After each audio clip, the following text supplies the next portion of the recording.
a good morning. You're listening to Conservative Cat. I so do appreciate you tuning in this morning. Brr, it's cold outside. I don't know if any of you live in central Illinois, but there's a frost advisory out there this morning. It's pretty cold. Low of like 36, high in like the upper 50s. It's pretty cold. I'm kind of for it. That means Christmas is right around the corner, Thanksgiving. I'm all about that. Jesus flipped tables, so I did too. This is what he said. The Illinois State University teaching assistant who went viral. We're going to address it this morning. I was on vacation, went to the Formula One race. It was so cool. The United States Grand Prix, COTA. This is not very popular in America, F1. But I absolutely love it. And our guy won, Max Verstappen, because he's the GOAT. Love Max Verstappen. It was really interesting, Texas. We were in Austin, Texas. And I saw a guy that was like naked. That was cool. Not. It's leftist cities. That's just how they are. People are naked sometimes. People are homeless. It's hellhole, really. I will say this about Austin. I don't think it's as bad as Chicago. I've been to Chicago several times recently. And one thing that I can say about Austin that Chicago doesn't have is like families who, are vacationing or middle class people. In Chicago, you've got the poor of poor, poverty, gang culture, and then you've got like your doctors who are gay and have no interest in starting a family.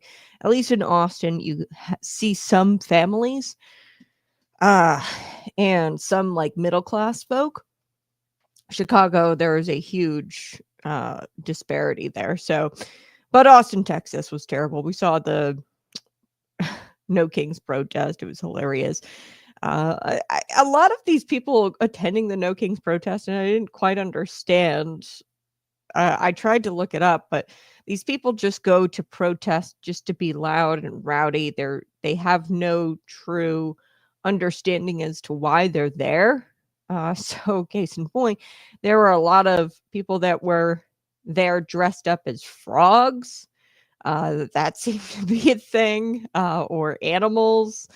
And I mean, what does that have to do with No King's Day? You say Donald Trump is a dictator, yada, yada, yada. Donald Trump put out this beautiful video on Truth Social. We might watch it here a little bit today because it's hilarious. But these people have no idea what they're protesting. They're loud just to be loud. Actually, I remember going to the Charlie Kirk event at Illinois State University, and we're going to be talking about Illinois State University because they addressed the teaching assistant who flipped the TPUSA table recently in a very violent way. He thought he was the messiah of Marxism, and he came and flipped the table. But ISU was there, and I was at the Charlie Kirk event, and there was counter protesters to Charlie's appearance, and it was so fascinating because they were just screaming, free John Pork, and then John Pork is some sort of internet meme. And a lot of these people who attend the No Kings protests, they don't know why the hell they're there. They really don't. A lot of them, I think, are paid to be there. They've got no idea what they're protesting or what they're upset about. I actually saw at the Austin, Texas No Kings rally. It was big. There were a lot of people there. But they're exaggerating the numbers. I think Governor J.B. Pritzker said it was like close to 17 million. Even left-wing organizations like CNN, MSNBC, they've exaggerated it, but not by that much. It was like 7 million nationwide, which is a complete exaggeration. It wasn't that well attended. But the Austin, Texas one, it was decently attended. I mean, I'd say a lot of people, but their signs were bizarre because none of them really addressed Donald Trump. A lot of it was just like nonsensical crap. And I was just like, you're just there to be loud and obnoxious, and you don't want to participate in any kind of debate. You're just there to be there. Or you're there because you're paid to be there, which Donald Trump also addressed that. He talked about how George Soros was the one behind all of these No Kings protests. But I was at the Charlie Kirk event, and like I said, they were screaming free John Pork, which I was like, what the heck does that even mean? The No Kings protest in Austin, Texas was just absurd because people were flying like Palestinian flags. Like, I wanted to tell them, like, hey, you do know that Palestine is free, right? Palestine isn't a country. It's silly. They're not an actual group, race of people or ethnicity group. I don't even understand. But point to me where Palestine is on the map, okay? And tell me, free Palestine. You don't even know what that means, okay? Now, they had these Palestinian flags and they were like saying free Palestine. And I'm just like, they do know that there was a peace deal brokered, right? The Gaza peace deal, the Israeli Gaza peace deal, like they do know that happened.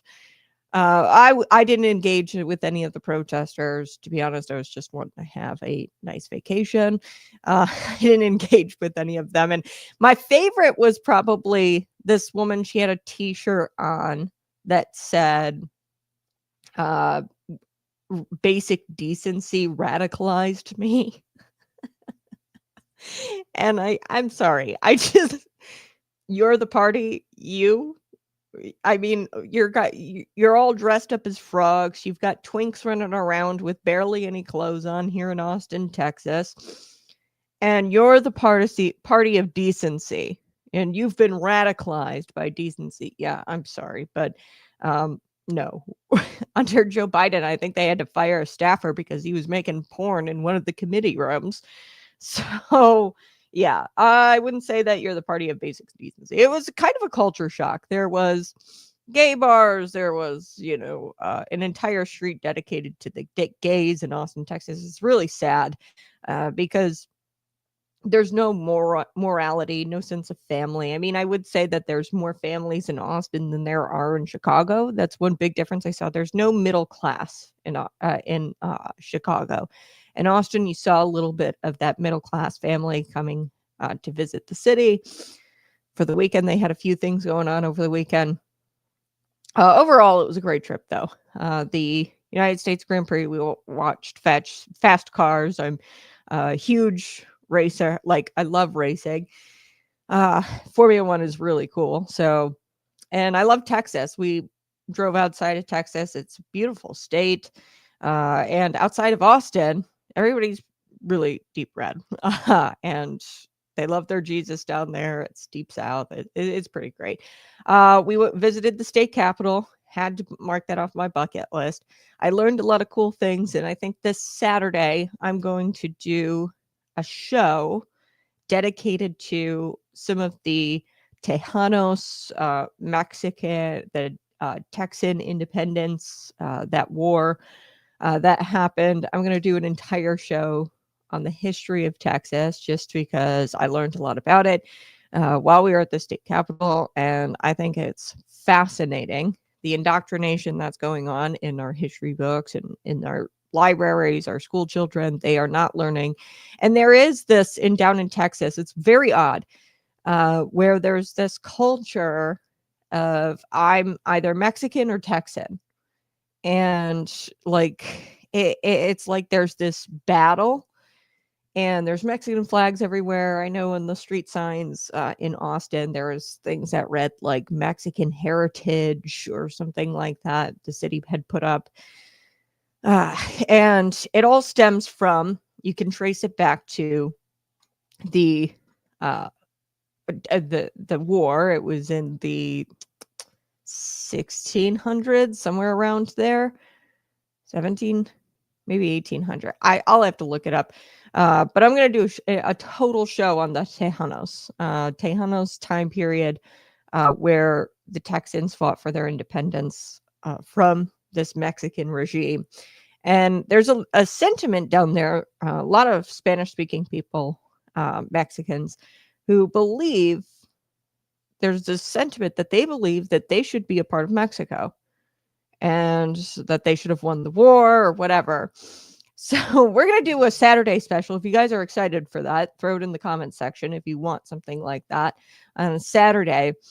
I'll walk you through the history of Texas and how they gained their independence and how the children are really being indoctrinated. We went into this library and I was reading all of these books about this one guy, historical figure.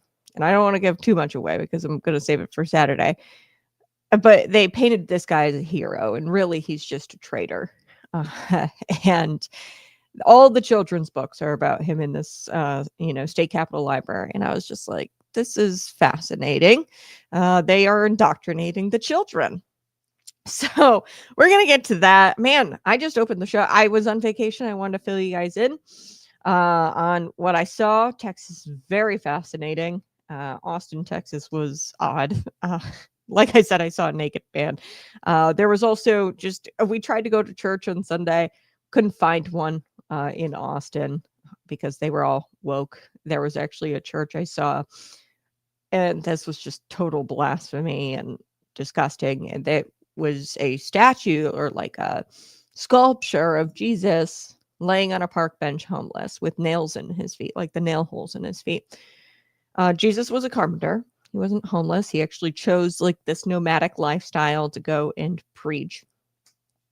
He chose that uncomfortable lifestyle with his disciples because it was a sacrifice. Okay. Homelessness is unfortunate. If people are choosing to be homeless, you're mentally ill. Okay. Period. If you like that lifestyle, nobody really chooses to be homeless. Jesus chose to live sort of a nomadic lifestyle because he had to reach the masses. Okay, his disciples wanted to tell all the ends of the world about Jesus. So he was a carpenter. He had an occupation.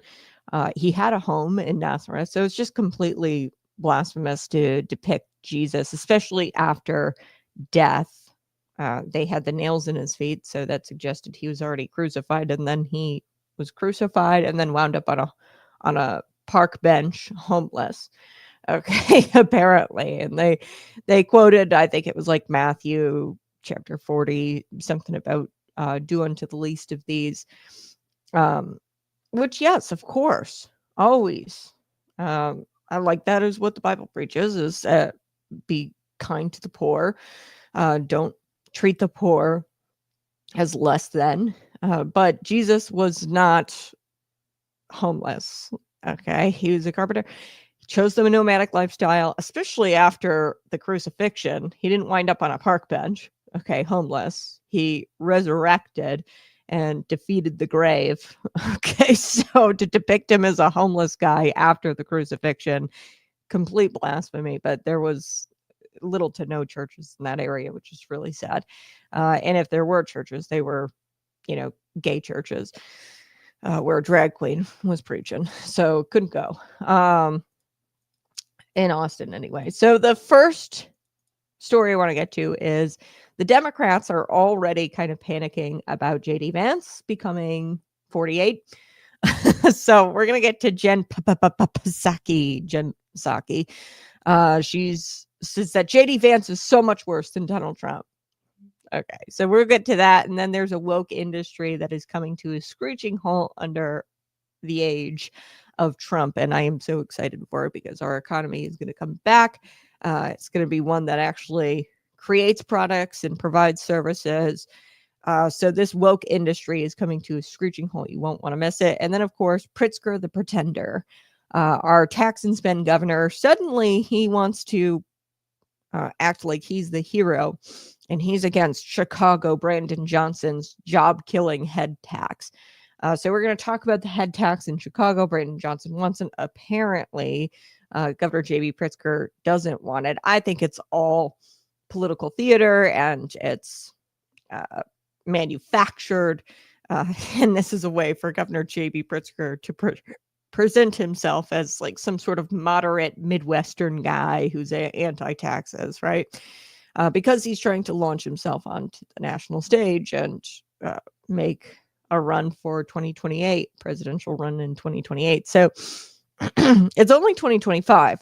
The Democrats, they're freaking out. And they're going to freak out until the end of President Donald Trump's second term here. His first term, they freaked out for the entirety of his first term. They're going to freak out for the entirety of his second term. But we're really early in his second term to be talking about Vice President J.D. Vance. Now, we all know that J.D. Vance is likely going to be Trump's successor. And they're already losing their mind about J.D. Vance, of the former White House press secretary. Now she is an MSNBC hack, Jen Psaki. She appeared on a podcast. Now, the podcast is called I've Had It, with Jennifer Welch and Angie Sullivan. I've never watched it. Looks fake and looks gay. Okay. And, I think this is pretty funny that they were criticizing on this podcast, and I listened to some of it. They were criticizing on this podcast President Donald Trump's competency, and that is rich coming from Jen Psaki, because, I mean, come on, she worked for Joe Biden, okay? Now, Jennifer Welch, she spoke about her theory that they were going to try to do away with democracy. We all know that we don't have a democracy. We have a constitutional republic. Those are two very different things. But they're going to do away with democracy, okay, and install President J.D. Vance, Vice President J.D. Vance, to become the next president in 2028. Yeah, actually, no, your side tried that with Kamala Harris. Actually, your side did that with Kamala Harris. She didn't run in a primary. They just installed her as the nominee, and she received no votes. So, yeah, this whole doing away with democracy, we're not a democracy, we're a constitutional republic. They actually did that, the democratic process. They did away with the democratic process, voting somebody in, because look at what happened with Kamala Harris. Okay, so Psaki, she just shows you how delusional the Democrat Party truly is. Here she talks about how much scarier, scary, J.D. Vance is than President Donald Trump. Take a listen. I think the little Manchurian candidate, J.D. Vance, wants to be president more than anything else. Yeah. I always wonder what's going on in the mind of his wife. Like, Agreed. Are you okay? Please blink 4 times. Yes. We'll come over here. We'll save you. And that he's willing to do anything to get there. And that your whole iteration you just outlined, I mean, he's scarier in certain ways. He's smarter in some ways. And he's young. Yeah. And ambitious. And agile in the sense that he is a chameleon who makes himself into whatever he thinks the audience wants to hear from him. Now, what's also true, though, is J.D. Vance is not, he's in some ways goodish on paper if you like what he believes in. I don't know. But I don't know that he can take the whole movement with him. No way. I don't think so either. There's no riz. It's got no riz, right? None. And he just is a little odd. And Totally. So Trump's odd in a different way. So I'm skeptical of that. So yeah, he's got to, I mean, everything going on right now, and I think we have to be very clear-eyed about this, is about trying to manipulate the public around elections. And okay, so she claims that J.D. Vance wants to be president more than anything else, although he's never really come out and said that he wants to be president. Never really talked about 2028. Why? Because we're living in 2025. We're very new into President Trump's second term. But yeah, anyway, she claims that J.D. Vance just wants to be president so bad, although she has no evidence to back that up. I have no evidence to say that J.D. Vance has no interest in the presidency, but she has no evidence to sit there and claim that he wants to be president more than anything else. And then she takes this jab at his wife, which is just so despicable. She goes, I wonder what's going on in the mind of his wife. Are you okay? Blink 4 times. Come over here. We'll save you. That's what she says in this podcast. And is she implying that J.D. Vance's wife is scared of him? I don't get that at all. They're always holding hands. They have beautiful children together. I don't I don't know. She's like making up some kind of weird scenario where she's like a slave to JD Vance, and she's got no evidence to suggest that JD Vance is abusing or hurting his wife in any kind of way. It's kind of despicable that she even made the implication that his wife is living in fear being married to JD Vance. But of course, Democrats, they have no idea what a happy marriage looks like.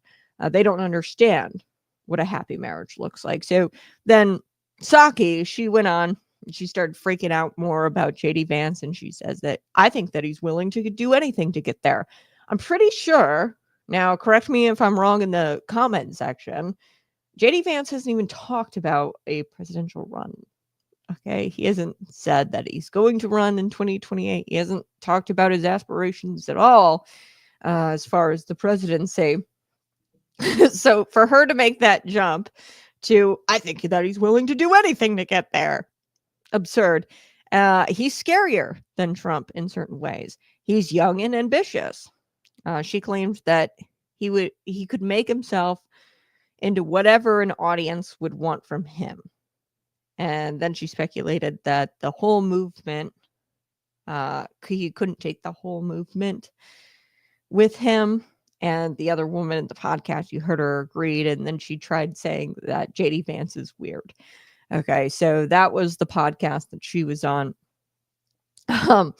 Guys, this tactic is so old and tired. Okay, and it failed during Kamala Harris's campaign. They tried to say that JD Vance was weird, although you and I both know that JD Vance is completely normal, and he's actually the embodiment of the American dream. He came from really sucky circumstances, and he shows he's like the embodiment that you can be anything you want, you can advance, you can have success, despite your meager circumstances, despite you growing up rough and having it rough. So yeah, I don't know why they keep bringing this tired talking point out that JD Vance is weird. Okay, look at Tim Walz, look at Kamala Harris from, jazz hands on the stage. This is Tim Walz. Literally anytime he makes a public appearance, like jazz hands, okay, to word salads and talking about how yellow buses are her favorite. Kamala Harris, like, I think that they are definitely weird. And they're out and proud about that. If you talk to Democrats, they're like, yeah, let's be weird. We're different. So I don't think that I'm being facetious or derogatory when I call Tim Walz and Kamala Harris weird. In fact, I bet they'd embrace the terminology weird. They try to be different and strange. JD Vance is the embodiment of the American dream and what it means to pull yourself up by your bootstraps, right? And get it done and have success. Now, she says that they're going to do away with democracy and they're going to install JD Vance. Somebody sent this to me, actually, and I think that it's really funny. And it kind of explains how we are a constitutional republic, not a democracy. I'm just going to play it here for you. Take a listen. We've always been a constitutional republic, but I've said this in the past. Imagine it being cows. A constitutional republic is where you have two cows. You elect representatives to make laws about cow ownership and milk distribution, but their power is limited by a written constitution that protects your right to own and milk cows. Pure democracy is where you have two cows and your neighbors vote on who gets the milk. Representative democracy is where your neighbors elect somebody to decide on who gets the milk. Socialism, what you guys are all fighting for, is where you have two cows and your neighbor has no cows, so the government takes one of your cows and gives it to your neighbor. Fascism is where you have two cows and the government takes your two cows and sells you some milk. Capitalism is where you have two cows, you sell one, you buy a bull, and then you start a herd of cows. Bureaucracy is where you have two cows, the government takes both, loses one of them, milks the other one, and then throws the milk away. Totalitarianism is where the government takes both of your cows, denies they ever existed, and then boom, you get drafted. Surrealism is where you have two giraffes and then the government requires you to take harmonica lessons. This country is no longer a democracy. We never were a democracy. We've always been a constitutional republic, but I've said this in the past. Imagine it being cows. A constitutional republic is where you have two cows. You elect representatives to make laws about cow ownership and milk distribution, but their power is limited by a written constitution that protects your right to own and milk cows. Pure democracy is where you have two cows and your neighbors vote on who gets the milk. Representative democracy is where your neighbors elect somebody to decide on who gets the milk. Socialism, what you guys are all fighting for. Okay, so I played that. I think that he cleared it up beautifully there. How we are not a democracy. We are a constitutional republic. You know, and Jen Psaki, she can call JD Vance weird all she wants and suggest that JD Vance will be installed, although that's what their side did with Kamala Harris because she didn't run in a primary and somehow she wound up being their Democratic nominee. She can do that all she wants. She can say, oh, he's worse than Donald Trump or more dangerous than Donald Trump because he's smart, young, and ambitious. Yeah, that probably is weird and scary to Democrats, being young, being smart, and ambitious. They don't like that. And, you know, now we can see that the attacks really aren't about President Donald Trump. Okay, it's not really even about President Donald Trump, Orange Man bad. He's just standing in the way. It's all about attacking whoever your opponent is. Oh, look at this guy. He's Hitler. They've been calling their opponent Hitler since Ronald Reagan, since before Ronald Reagan. Okay, and we wonder why people are getting bullets in the neck. Okay, our side is getting shot at. Okay, it's because they've been calling our side Hitler for decades. Okay, they even tried to say that Mitt Romney was evil, was somehow evil. This is their strategy. It's ridiculous. It's kind of hilarious. Somebody actually brought it up. I'd prefer a Ron DeSantis in 2028. They did that to Ron DeSantis. They called Ron DeSantis Hitler. They called Trump Hitler and then claimed that DeSantis was worse when it looked like he might have been, possibly securing or like a favorited pick during the primary. And they walked it back because Trump ultimately won that primary. And now they claim that JD Vance is worse, than President Donald Trump. So at the time, in the primary, they've already called Ron DeSantis Hitler. Okay, it's a cult. It's not really about Trump. It's not really about JD Vance. It's about attacking whoever our opponent is and how can we make them sound worse than Hitler. Okay, it's a cult. And I'm pretty sure, the Biden administration is going to go down as the worst administration in history. In the history of America, he was mentally incapacitated. There was an influx of illegal aliens. We had a lagging economy, and we saw some of the most ridiculous social practices ever in the Biden administration and during the Biden administration. So we're going to talk about this. This is my next story, DEI practices and how this woke industry is coming to a screeching halt, and I'm all here for it. So the concept of being woke really turned Americans into wussies, where they're afraid to communicate with each other in a meaningful way. It's really complicated the workplace wokeness. You can't just say, Tammy's having a birthday party. Oh, well, actually, Tammy goes by Timmy. He, him pronouns now. You can't communicate in the workplace in a meaningful way anymore. You're frightened. So that's what went on under the Biden administration. But now Trump has ushered in really this golden age of America. And I am so excited for it because a silly little element of wokeness is hitting the bricks, slamming into a wall. Let's take a look at this. Here is the graph. This is the fall of DEI, the rise and fall of DEI. Okay, this silly little element of wokeness. So jobs in the once sought after corporate field of diversity, equity, inclusion, they are slowly becoming irrelevant, sort of like pet rocks, mood rings, Pizza Hut. Okay. What else has become irrelevant, since the 2000 mood rings were pretty cool. The pet rock was pretty cool in 2000s. It's a fad that's fading. Okay. So, as of September this year, the job postings for DEI positions have plummeted by 50% from pre-pandemic levels to about 1,500. Okay. So this is incredible. So it's dropped, and you can kind of see this graph here where it spiked really in 2022, 2023, and now it's like taking a nosedive. The job postings, okay, it's plummeted nearly 50% from pre-pandemic levels. So here was pre-pandemic levels 2019, and now it's dropped even further from the pre-pandemic levels, DEI postings.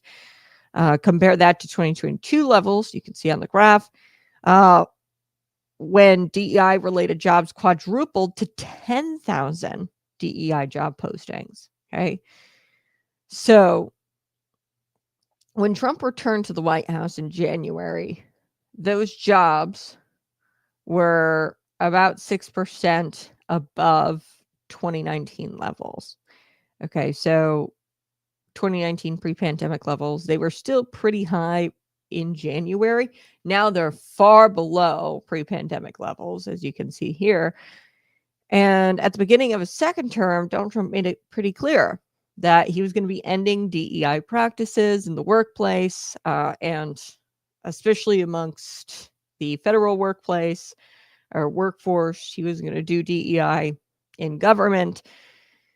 And in one of his first acts as president, what he did was sign an executive order directing federal agencies to enforce civil rights laws and combat this private sector DEI preferences, mandates, and, this policy programs, activities that DEI demanded, in the private sector. And he said that, hey, our federal agencies should be enforcing civil rights laws.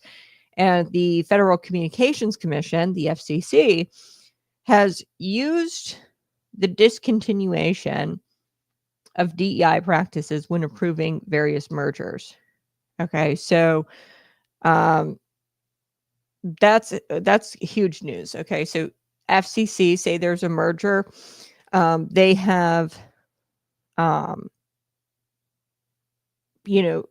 like media, they merge together. Okay, this happens all of the time, where you'll have media conglomerates or media affiliates kind of merge together, and the FCC issues licenses to those people in broadcast. Okay, they merge together, and what they'll do is they'll approve or disapprove these mergers based on their DEI practices and their DEI positions. And the FCC will say, no, we're not going to let you guys merge because you have a diversity, equity, and inclusion director. That's what the FCC has done under President Donald Trump, which is huge. We've have financial regulators have cut back on so-called environmental, social, and governance regulations. So there were agencies under the Biden administration who issued tax credits. For example, I'll just take a local example, Archer Daniels Midland. This is a food processing plant. They would get all kinds of kickbacks from the government, money, grants, tax breaks. Okay. This food processing company here in Illinois, if they made like fake meat, like think Beyond Burger or soy products or things that nobody really wanted, but in the name of climate religion, they'd give you all kinds of tax breaks if you made things that nobody really wanted, or made a product that they deemed to be environmentally better. Okay. And that's like fake economy. Okay. Under the Biden administration, this was a fake economy, and people were getting paid to do fake crap. Okay. To not produce a product people demanded and wanted, because go to any grocery store, nobody's buying the Beyond Burger or the fake meat crap. Okay. It's usually stocked pretty high. And then you've got, the DEI, diversity, equity, inclusion directors, and they're not really doing anything. They're not producing a product or advancing the company. They're just there to be there. And we're just having all of this money go to people who aren't really providing a product or a service. And that doesn't do well, because you're creating it like a fake economy. And, this was the left-wing agenda. They pushed the ESG regulations on these private companies like ADM, or, insert whatever company. Okay. And it was a woke policy that was championed by Joe Biden and his administration. And I, for one, am very personally happy with DEI rapidly dying, because that means we're going to finally get America running again, where we produce products and we provide services, and in exchange for those, we give you money. That is just simple economy. Why create something fake and gay? So I want to play this. This is funny. Joy Reid and Don Lemon. I don't know about you guys, but I kind of miss these guys. They've got their own like podcast now, because it's not, believe it or not, it's not popular to be race baiters on cable television. I think they were both CNN, and then NBC is, I think, a broadcaster, but they're gone now, and they're like on their own podcast. And here they are brooding with each other, Don Lemon and Joy Reid. I'm really happy about DEI rapidly dying. These guys aren't. Take a listen. Happen to also happen on tape, where his children one day can Google those images. Just awful. I feel horrible for his parents, his wife, his kids. That's a horrible thing to happen. I'm against murder. That's why I'm for the Palestinians. I don't think anybody should be killed. And I don't believe they should be killed en masse either. But the reality is that comment that he made about me, Sheila Jackson Lee, Ketanji Brown Jackson, and Michelle Obama, the reason that comment resonates so much with white conservatives is it confirms for them the belief in their minds that the only reason that the four of us were able to get into Ivy League schools is the color of our skin, that the colleges looked at nothing other than our race, that they saw we checked off Black and female and let us in because that is the way that they were going to do their quota to get enough Blacks in, which is illogical for a few reasons. Reason number one, there are about 1,200 slots, let's say, in the Ivy League sort of freshman classes, and probably like 10,000 people applying. A lot of those people are Black. How did they actually get down to the ones that they picked? If they were just going on race, and let's say there were 1,200 spots and 5,000 Black people applied, did they pick us at random? Did they just grab any one of us? So they had to have thought of something else. So that's number one. It can't just be race, right? They had to have at least vetted us a little more than that. Number two, to even be willing and have the balls to apply to Harvard, you probably have to have a certain GPA. Mine happened to be 4.2 on a 4.0 scale. So that meant that I had the balls to apply in the first place because I was super performing at my high school. So it can't. Exhausting. So exhausting. Well, that's not reality. Okay. The reality is, and you see this in your own college. I saw this at my own college campus. I actually met a girl. She happened to be Black. She couldn't read. And when I say she couldn't read, I mean she couldn't read the word the. THE. The word the.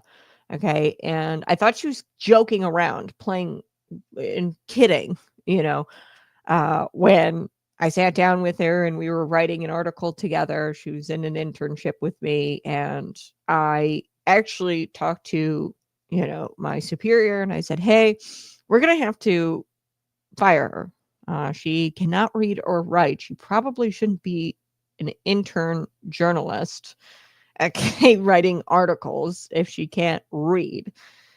So she happened to be Black. So you see this in your data. You see the people the bad people, the really bad people in jobs that they cannot do. So you know DEI exists. Okay. And, I don't know whatever happened to just plain simple equality.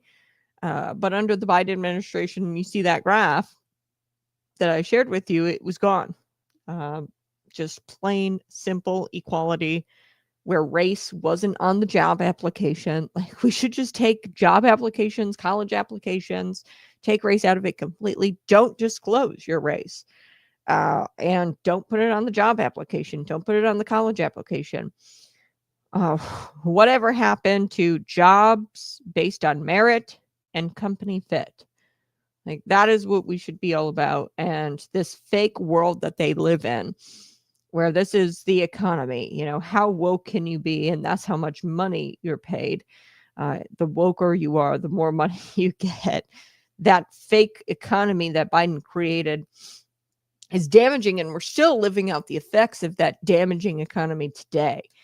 So DEI, it's fading away fast, very fast. And not only are DEI positions disappearing, but listing DEI positions on your resume. So say you were a DEI director before, diversity, equity, inclusion director. That is like the kiss of death. People are not going to hire you if you put that as experience.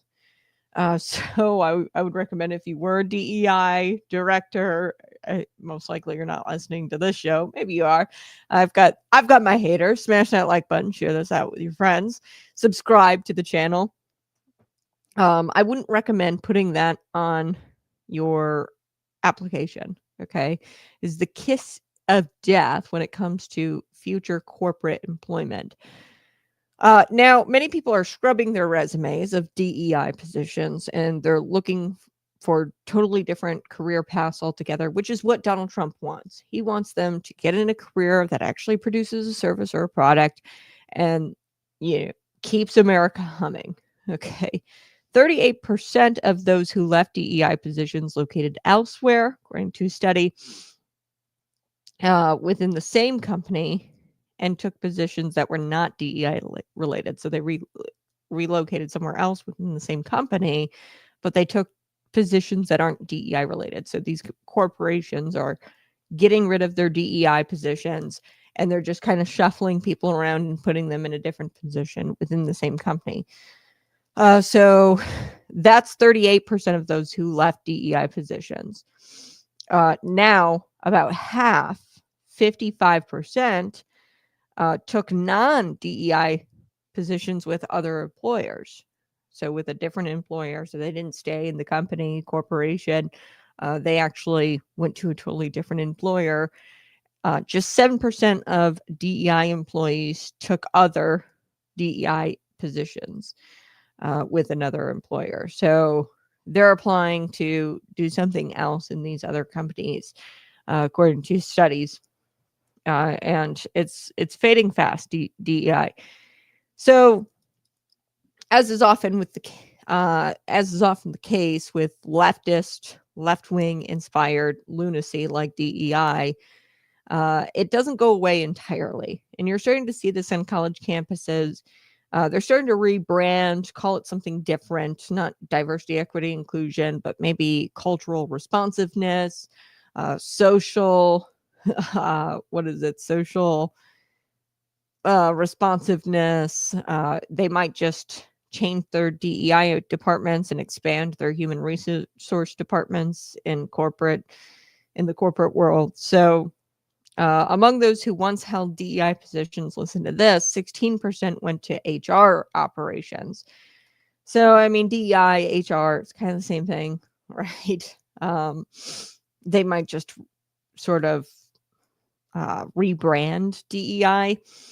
Another 7.9% went to education program coordinator positions. That sounds fake. 7.1% went to public affairs officer roles. That's also fake and stupid. 7% landed academic research jobs.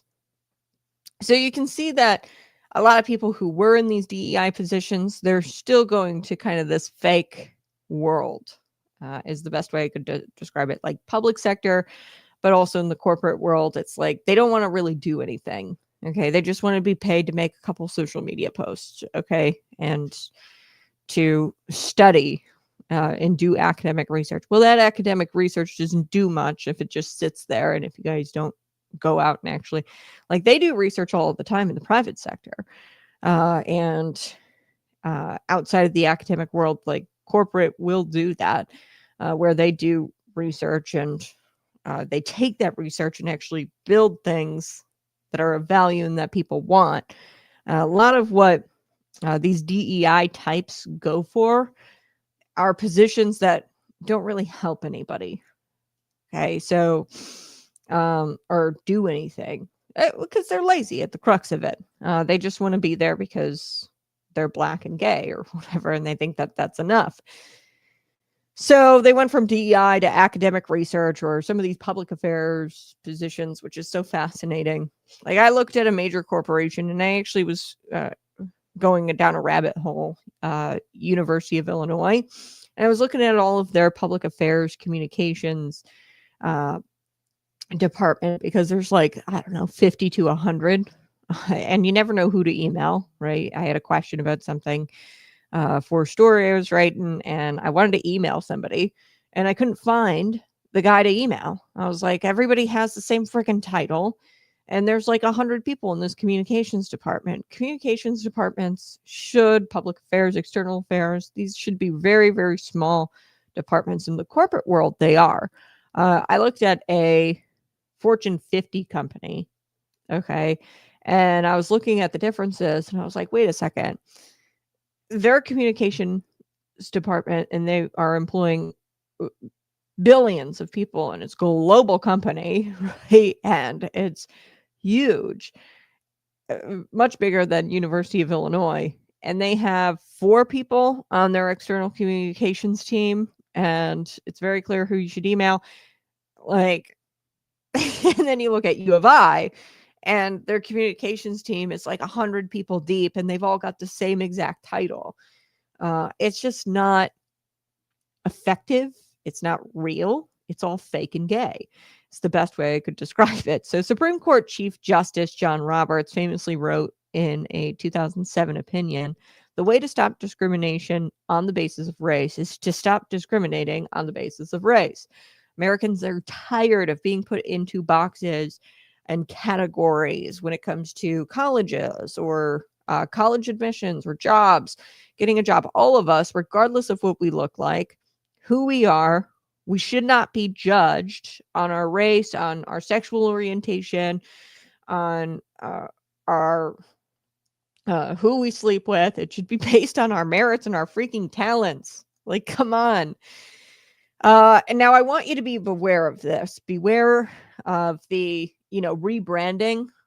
So they could just kind of do away with their DEI department. And because Donald Trump, he signed this executive order and they're cracking down on it via the federal agencies. So for example, the FCC, they're not going to approve merger applications if you have a DEI department or a DEI director. And then you've got, the purse strings. They're not doling out all kinds of tax breaks or grants to companies who do the fake and gay stuff, like the ADM example I provided, the Archer Daniels Midland. They were making all kinds of soy products for the Biden administration, and the Biden administration was giving them money to do it, although nobody really asked for it. Now beware, because they might just rebrand and they might just make them HR. Okay. So the remnants of DEI are still there. I want to be clear about that. But there is a dip, and it is fading fast. I do want to talk about Nestle. This is the hot cocoa company, right? Okay, they make all kinds of Frankenstein food, in my opinion, but they're cutting 16,000 jobs globally. Now, this is one of the biggest layoffs in food consumer goods sectors in decades. Now, I think a lot of those jobs are those DEI jobs. Okay, the jobs that don't actually produce the product. Now, to put this into perspective, how big this layoff actually is, in 2012, Hostess They laid off about 18,500 workers during its liquidation. So this is possibly the second largest in the sector outside of bankruptcies, this layoff. And it signals, I think, how a lot of these food manufacturers specifically are under intense pressure, probably from the HHS RFK Jr. That probably has a lot to do with it. I also think it's the DEI thing. That's the 16,000 jobs, and maybe not all of them are DEI positions, but they're shedding their DEI jobs now. And Nestle, they are also owner to some of the most Frankenstein type foods out there. Okay. And I'm not surprised to see that they laid off like 16,000 people. This is huge layoff. Something we haven't seen since like 2012 in the food consumer industry, that sector. But I think that they're facing intense pressure, not just from the DEI front, but also from the front that people want healthy foods. There is a Maha push from RFK Jr. At the top, HHS. Food has to become more competitive, and people want healthy food. And Nestle, they just make the gross Franken food. Okay, and they're going to have to get rid of the people who make the gross Franken food and kind of redo themselves to get in alignment with Maha and to get in alignment with the non-woke DEI push from the Trump administration. So we're going to be right back. I'm going to take a quick break. Smash that like button, subscribe to the channel. Because people are eating healthy. Maha, a lot of the Nestle chips are being lost because people are eating healthy. Yeah, they are demanding healthy foods. The Maha movement is strong. And the Frankenstein foods. Look at the bread being sold today. Yes. Wait until the new administration for a healthy America takes effect. Yeah, I think that it's part of that. It's also part of the DEI stuff. They're shedding their DEI jobs. And you're going to see this not only with companies like Nestle, but you're going to also see them with all kinds of other companies where they're just going to start doing these mass layoffs because we're cleaning house and we're actually creating an economy that creates a product people want, by the way, and provides a service that people want. And we're not doing this fake and gay stuff where we pay people to sit there and be gay or to sit there and be black or whatever. Okay, you're not going to get paid just because of your race anymore. That's not how we do things in America. That's bad for the economy. All right. Smash that like button. Subscribe to the channel. We are going to be right back. My freedom fighters, my truth seekers. We're going to talk about Pritzker trying to play hero. All of a sudden, he's a fiscal conservative. This is political theater. Make no mistake. The two-faced taxman, Governor J.B. Pritzker, is trying to play hero. I'll be right back.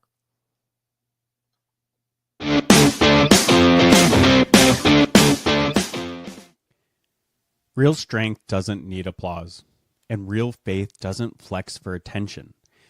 Jesus said, when you fast, don't walk around looking miserable. Try to look holy.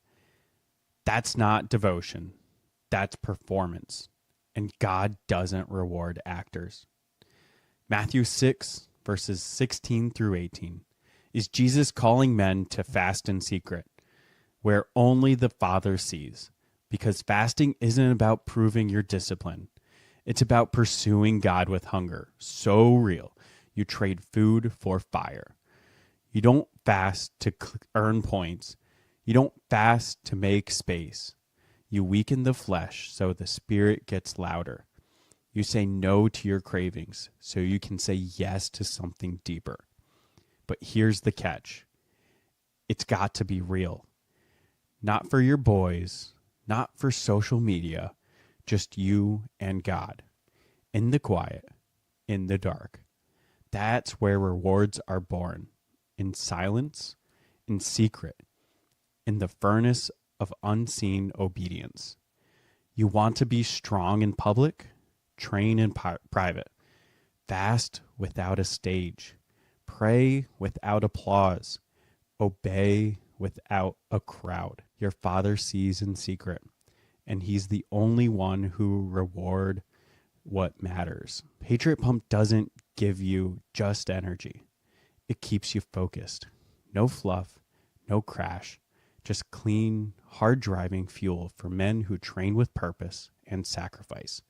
If you're building discipline in the dark, this is your edge. Train hard, stay sharp. Hey, smash that like button, share this out with your friends.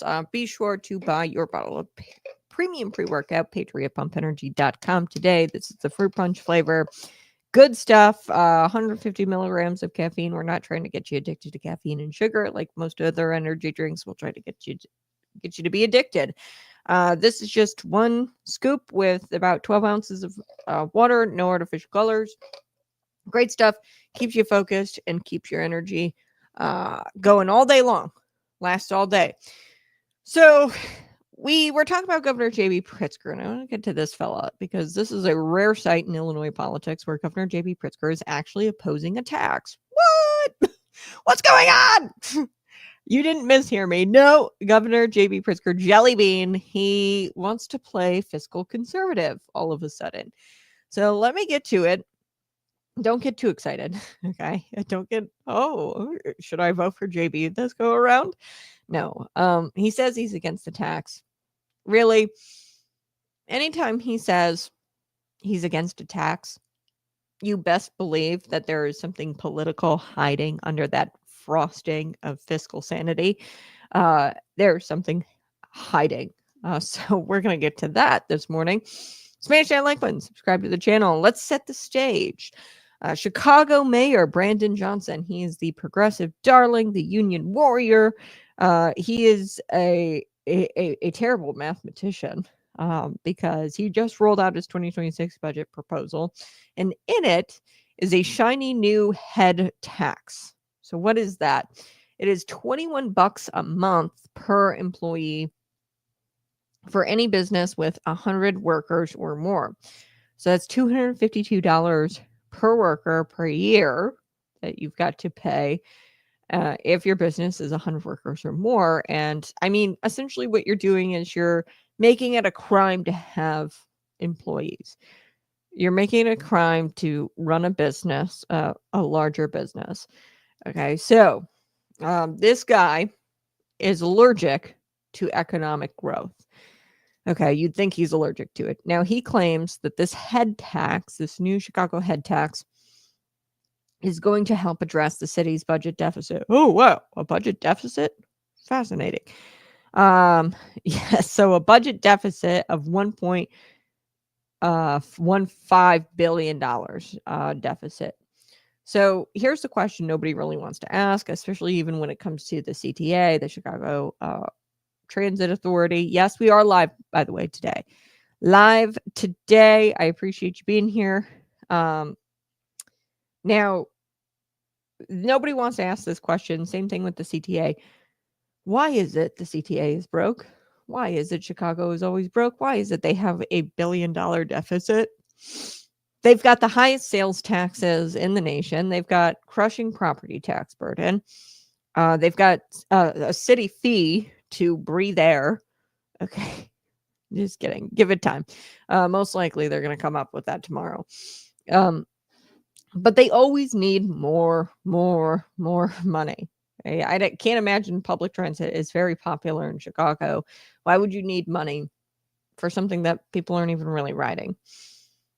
Because of the crime, by the way. So public transit isn't even all that popular, especially with things like ride sharing nowadays. Okay, it's kind of irrelevant, but whatever. They apparently need more and more money.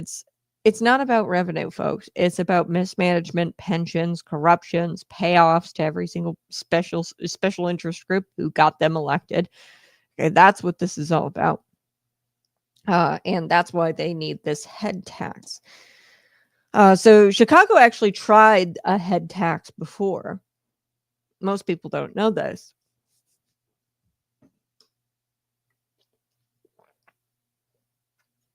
Sorry about that.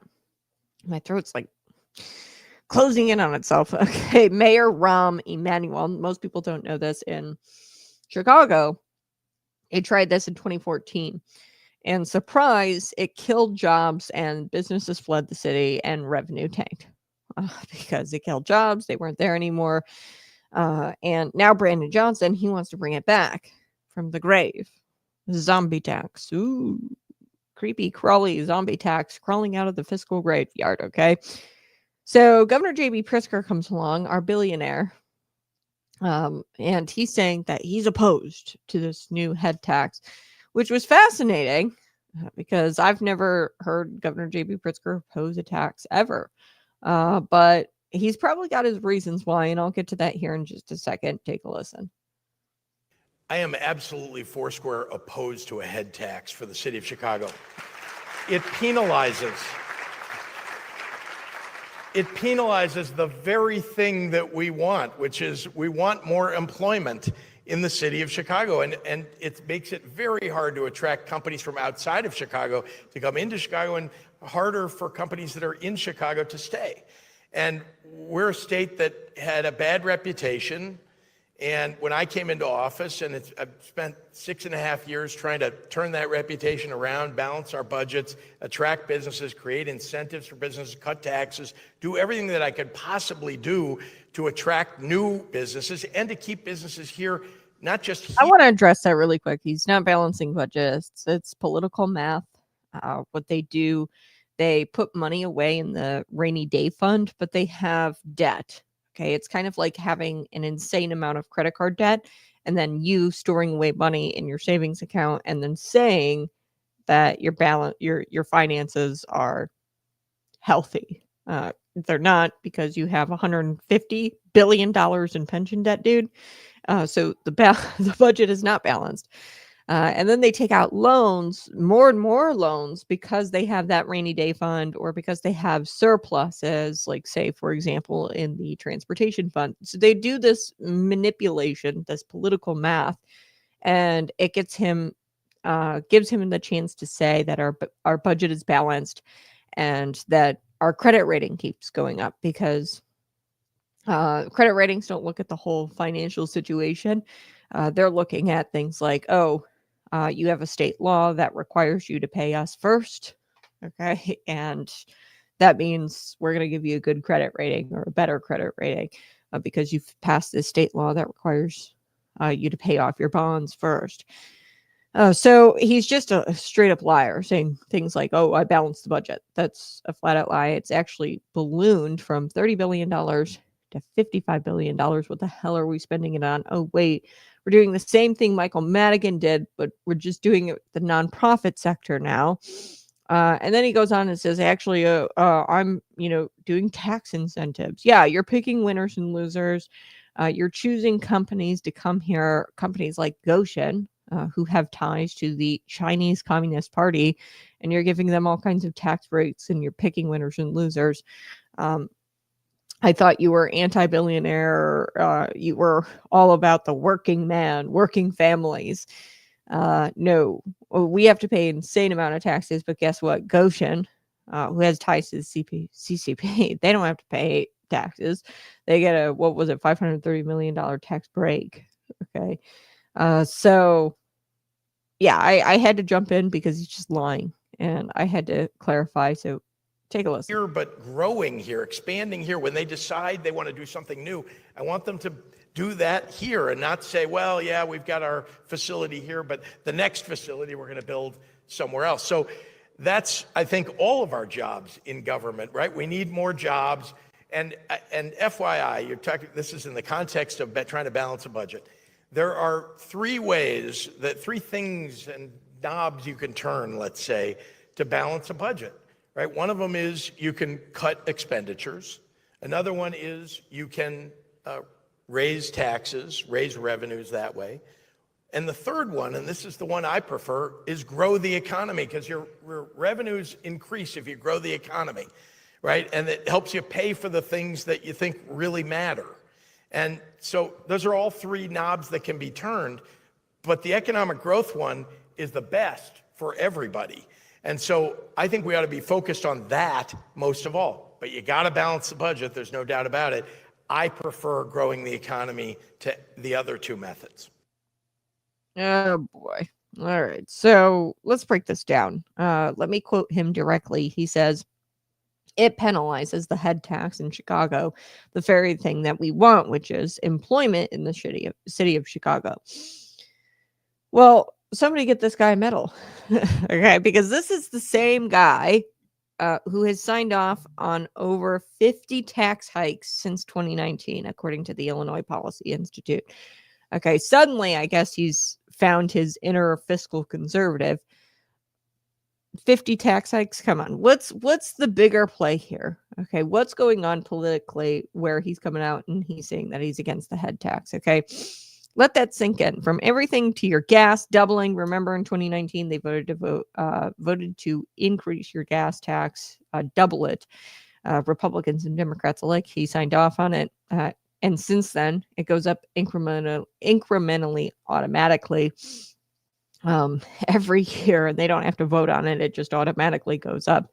So everything from your gas to your groceries, to your phone, to your car registration, if it can be taxed, Governor J.B. Pritzker has taxed it. And all of a sudden he's worried about hurting businesses.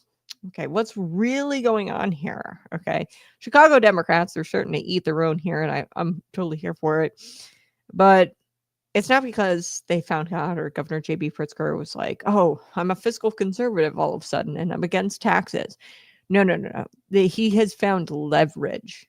Okay. Pritzker doesn't want this head tax, not because he's for free enterprise, not because he actually cares about the working man in business coming here to the state. No, he is about his brand. Okay. Now he's been polishing up his national profile.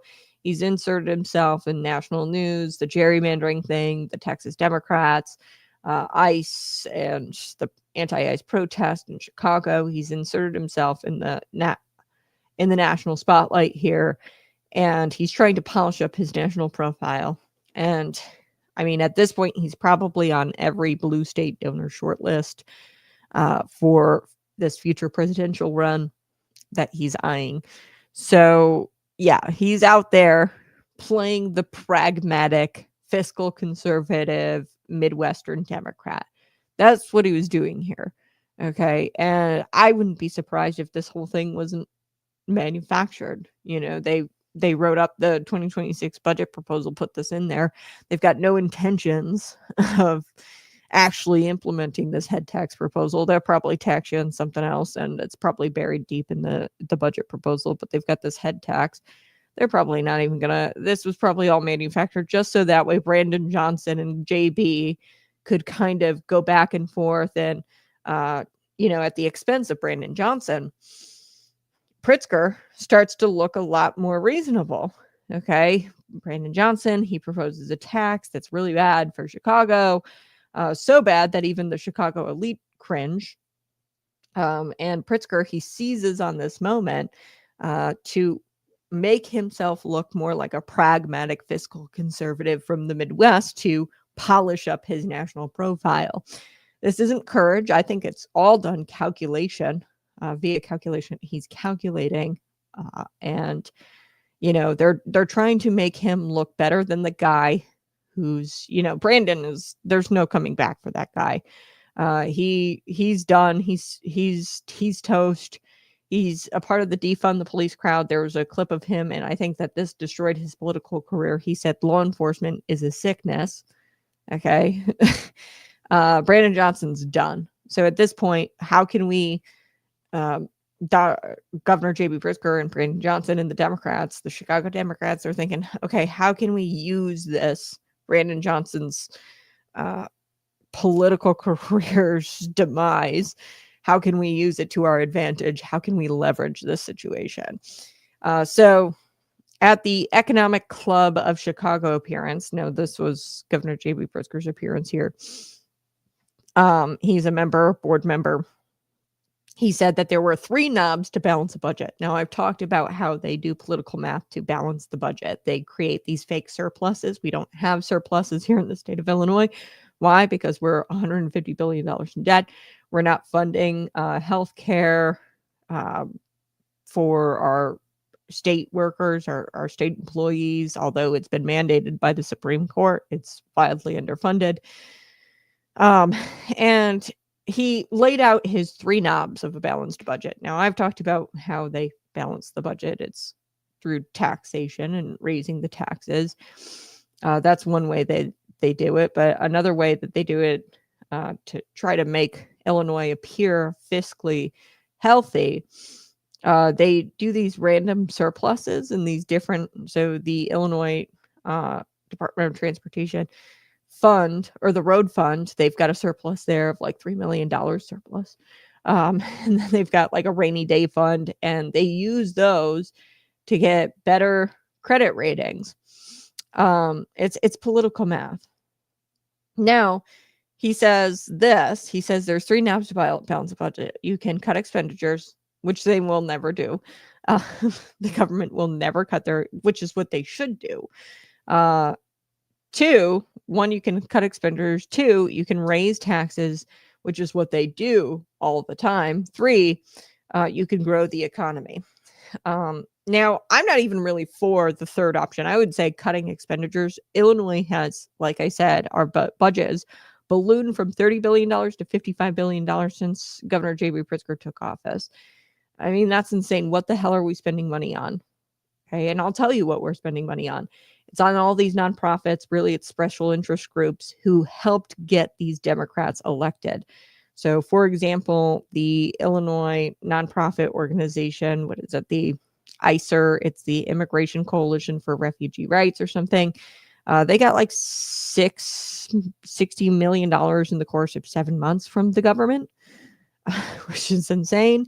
The Greater Chicago Coalition to, for food dispensary or something like that, or food depository, is another nonprofit. They're supposed to be feeding people in Chicago, homeless people in Chicago. They get like, what was it, over the course of three months? It was like $2 million over the course of 3 months or something like that.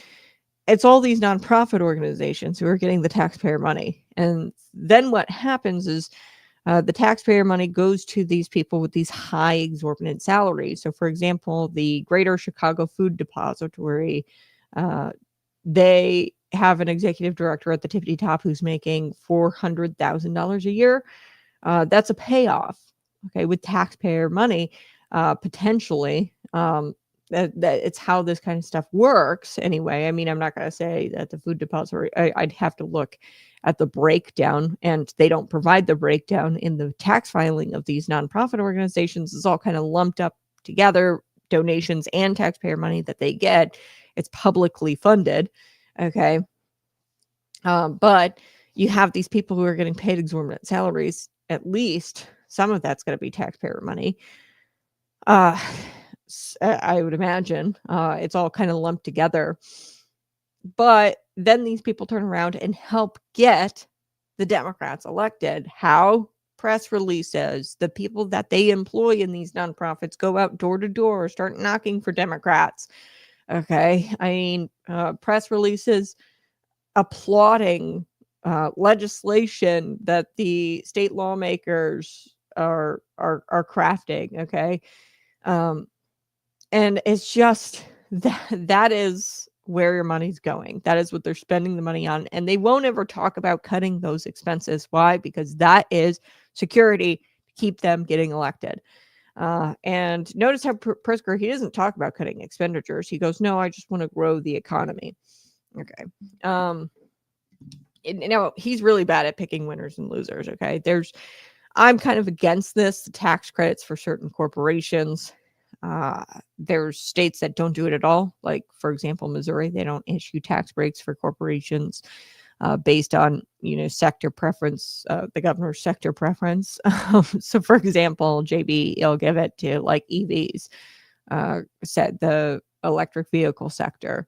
And he's just got a bad picker. Okay. I mean, Rivian, they've got tax breaks. Goshen, they've gotten tax breaks. Quantum computing, give them to like startups. Okay. that haven't really proven themselves as companies. And really, those companies probably in turn turn around and then they shill for the Democrat Party and get them elected. So it's the same thing as the nonprofit sector. But he says you can grow the economy. Okay. By the way he does that would be by dishing out tax breaks for his wealthy friends. That's the best way I could put it. That line had me rolling on the floor.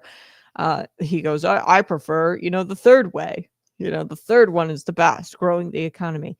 Yeah, well, you don't know how to do that, JP, because your picker's broken. Or really, it's not broken. It's just politically advantageous for you to give tax credits and breaks to your friends. Okay, so he taxes the daylight out of you, the daylight of you, and then will give that money and not tax his friends in the corporate world and people whom he deems to be an economically better or good for Illinois. Okay, so this is the same governor who's driven out Caterpillar, Boeing, Tyson Foods. I think ADM is possibly moving their headquarters out of Illinois. Okay, so businesses are fleeing Illinois faster than Brandon Johnson can spell the word deficit. They are fleeing, and it is because he keeps squeezing you dry. You don't grow the economy by squeezing it dry. You don't build it. Build prosperity by punishing work and rewarding welfare. What is it? The Peacekeepers Initiative. This is through various nonprofit organizations. Your taxpayer money. $200 a day is going to former gang members, ex-cons, who are out there playing guidance counselor in a neon vest. Okay, that is where your money is going. We're rewarding welfare. You've got a SNAP error rate of 11.5%. Okay, and you punish work. You don't want work requirements. You're constantly going up against the federal requirements for work requirements for SNAP. You punish work and you reward welfare in this state. And that's not how you build prosperity. Earlier in the show, we talked about how Donald Trump is building prosperity, how he's cutting down on the DEI positions, things that don't make a product or provide a service that is in demand.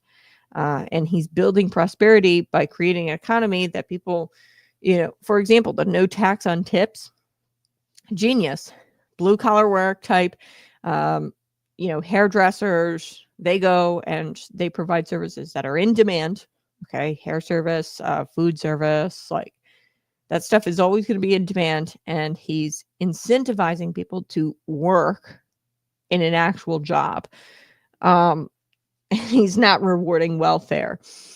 So this is where it gets rich. Pritzker actually criticizes Johnson's tax, but he's quietly bleeding everybody dry. Okay.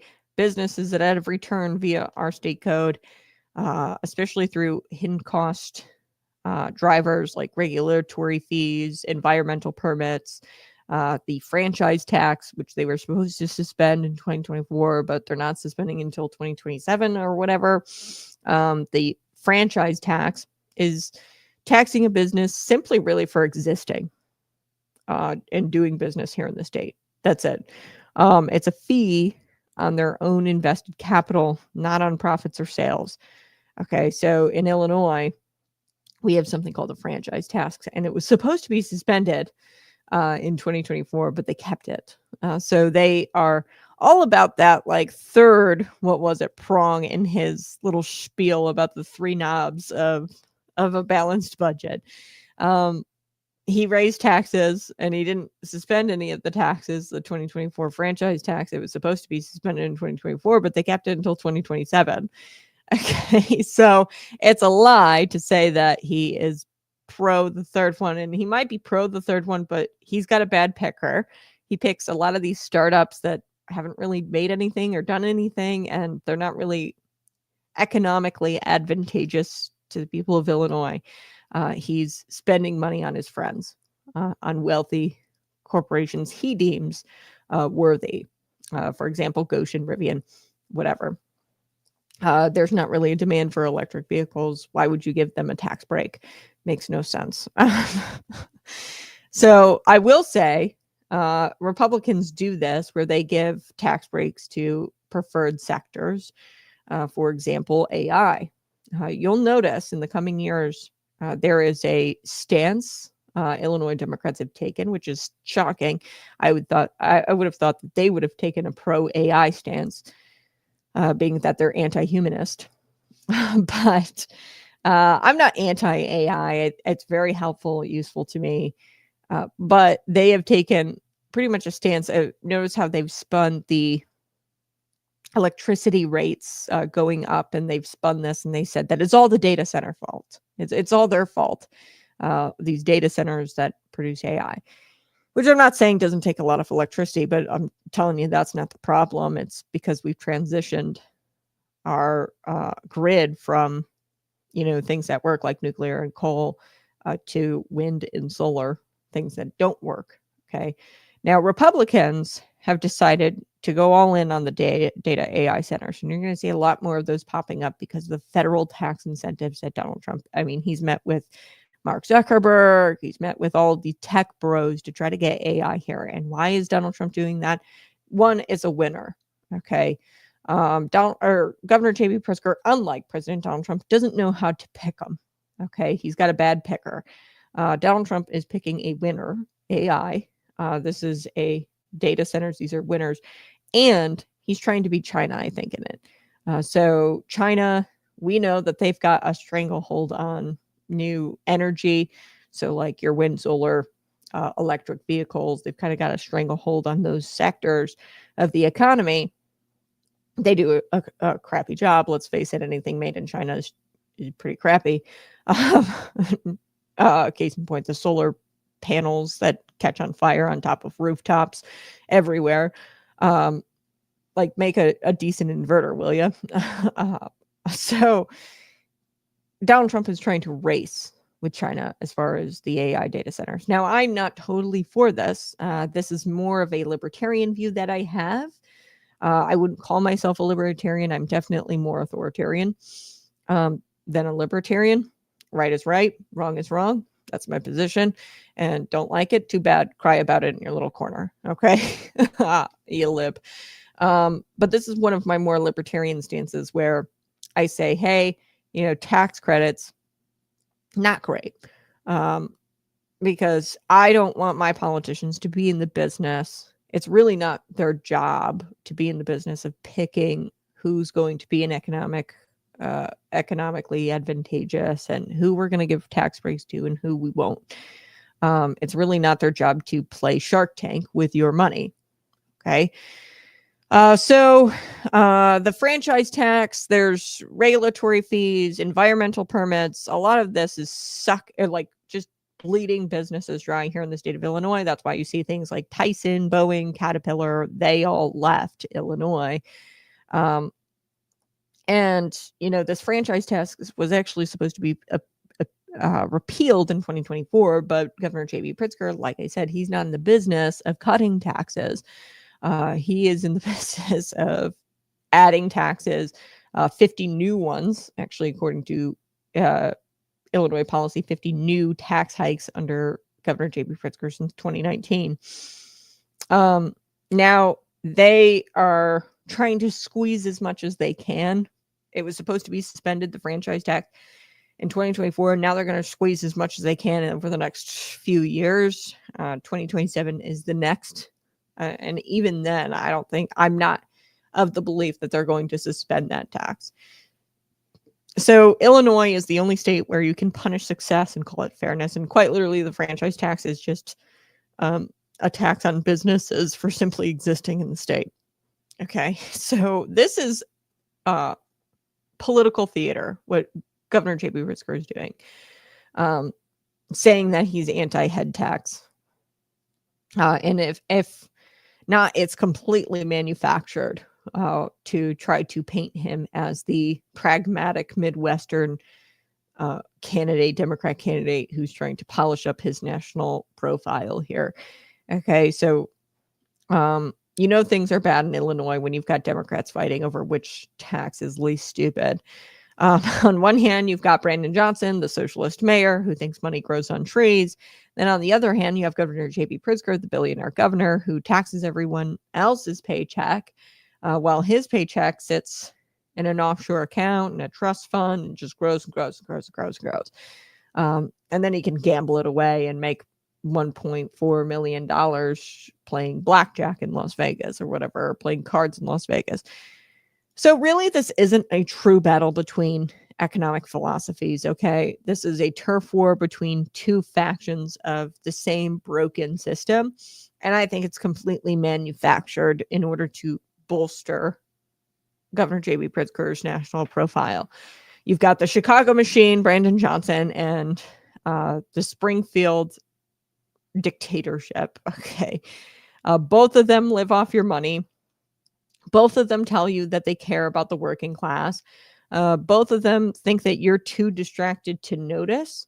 But folks, we're noticing. The American worker is noticing. The business owner who can't afford to stay in Chicago is noticing. And you can't tax your way into solvency. You can't spend yourself out, spend yourself into strength. You can only grow by getting the government out of the way.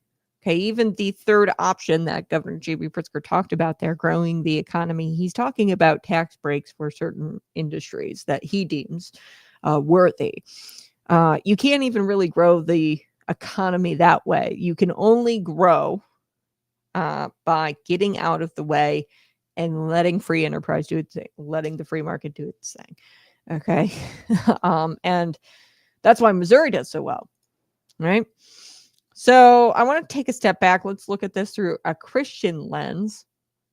Luke 16 talks about this. In Luke 16, Jesus says, whoever can be trusted with very little can also be trusted with much, and whoever is dishonest with very little is also dishonest with much. That's stewardship. Government is supposed to be the steward of people's resources, not a thief in a three-piece suit. Okay, now, Chicago and Illinois both have the same spiritual sickness. They cannot be trusted with what they've already got. Okay, instead of repenting of the waste, instead of cutting expenditures, right there in that interview with Governor J.B. Pritzker, he should have said, yeah, we're talking about cutting expenditures. We need to tighten our belts. He probably can't. But yeah, they've got this spiritual sickness about them, Chicago and Illinois. They can't be trusted with what they've already got. They're not repenting of their waste, their corruption, their idolatry of power. They just keep demanding more. They're obsessed with power and staying in power. That's why they keep spending on these nonprofits who turn around and keep getting them elected. This is what happens when leadership forgets God's design for governance, which is to protect liberty, not redistribute it, and redistribute it subjectively. Which is what J.B. Pritzker is doing. He's taking your money and giving it to his wealthy friends. Okay, and then he's calling it economic prosperity or economic growth. You don't fix moral bankruptcy with financial gimmicks. The only way out of this is repentance. And repentance, yes, can even be in politics. They need to repent, turn from their expenditures and repent of their waste. So what's the takeaway here, folks? JB is not pro-business. Okay. He didn't suddenly become a fiscal conservative who is anti-taxes. He's trying to use this tax that Brandon Johnson has in his 2026 proposal, and he's leveraging it to polish up his national profile and present himself as a fiscally conservative Midwesterner, pragmatic Midwesterner against the big bad socialist Brandon Johnson. Mark my words, that's what this is going to be all about. And Democrats, they are running out of people's money. Okay. And even the big spenders are feeling squeezed and they need more. This is really bad. This is a bad tax. I mean, it's gotten to the point where Pritzker even says, oh, this is too far. But there's ulterior motives here. For Pritzker saying that. I don't think that he actually gives a damn about the head tax, but I think that you've kind of hit a red line, and maybe it's a manufactured red line where they're trying to make him look like the pragmatic Democrat candidate. This is our opportunity this is an American first opportunity, a liberty first moment to make the case for real prosperity. Real prosperity doesn't come from people like Governor J.B. Pritzker picking winners and losers. Real prosperity doesn't come from tax hikes that Brandon Johnson wants via the head tax. Okay, real prosperity comes from cutting the waste, the expenditures. That's what we need to do. We need to lower taxes. We need to cut our expenditures. And we need to elect politicians, not like Governor J.B. Pritzker, but we need to elect business owners, political outsiders, okay? Outsiders, people who aren't in bureaucrats, people who aren't union bosses, he came from the Chicago Teachers Union, Brandon Johnson. We need to elect parents and business owners, people who actually know what the dollar is worth because they've earned it. And they're not little trust fund babies or public sector teat sucklers, okay? Taxpayer teat sucklers. Okay, we need people who actually know what the dollar is worth because they've earned it, because they provided a good or service.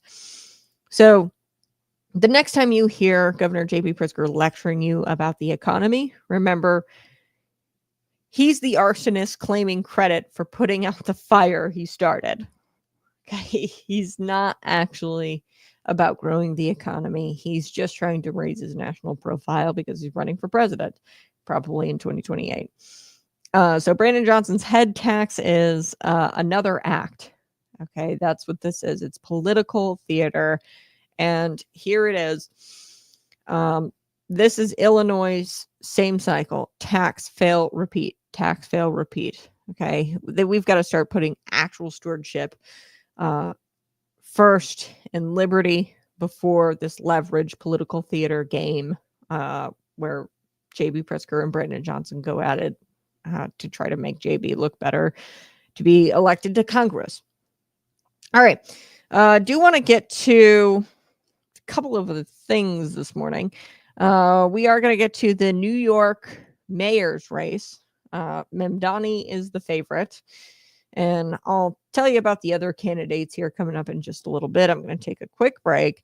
But then we are going to get to the Marxist Messiah, as I am going to call him, Man Bun.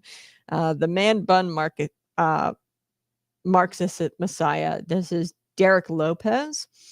He's 27 years old. He's a TA at Illinois State University, and he went into a full rage when he saw a TPUSA table on campus, and he flipped it.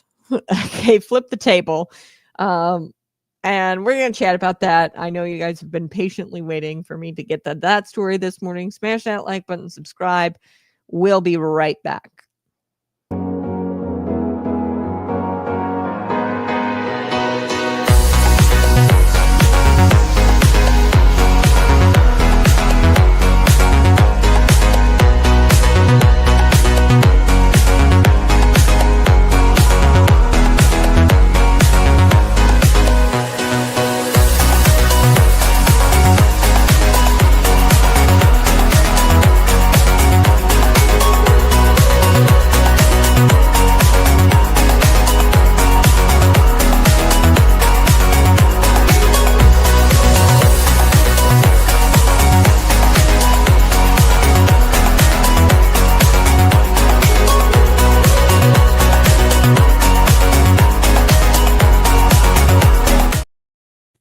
Hey, go ahead and smash the like button. Hit that like button right now. Do it right now and subscribe, and go ahead and share this out with your friends.